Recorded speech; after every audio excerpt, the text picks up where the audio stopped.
этом. Мне звонят только Женя, уже ничего я говорю. Я тебе 2 дня дал, короче. Но если я могу только что делать. Я велосипед одном это буду.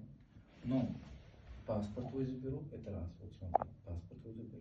И расписку ты мне дашь, что тебе вот в течение столько дней принесешь ты мне. Слушай, если вот это тебя устраивает, да, паспорт твой забираю, все это забираю, то пожалуйста. Я же буду заяву писать, как бы, да, мы договориться как бы с собой, как нормальные люди, адекватные люди. Мы, да, велика хотим, но при этом тебе больше решать, как бы, нам, да, я, во-первых, залог у тебя заберу, как бы, да, паспорт, чтобы не было там ничего. Алексей, слышишь? По списку, как бы. Вот посмотри сюда, пожалуйста, в камеру, да?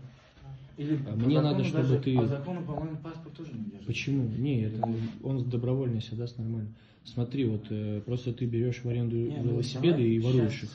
Меня просто в группу скинуть, чтобы ему никто не давал эти велики. Вот этому человеку, ребят, запомните его, и никто не вздумайте ему давать в аренду электровелосипеды. Он своровал 6 штук, взял и продал людям, обманул очень много людей. Никто никогда не давайте ему, запомните его лицо. Наглое, вот это вот. Сидим в отделе полиции, вот, выясняем сейчас. Дали время ему и возможность порешать как-то с пострадавшими.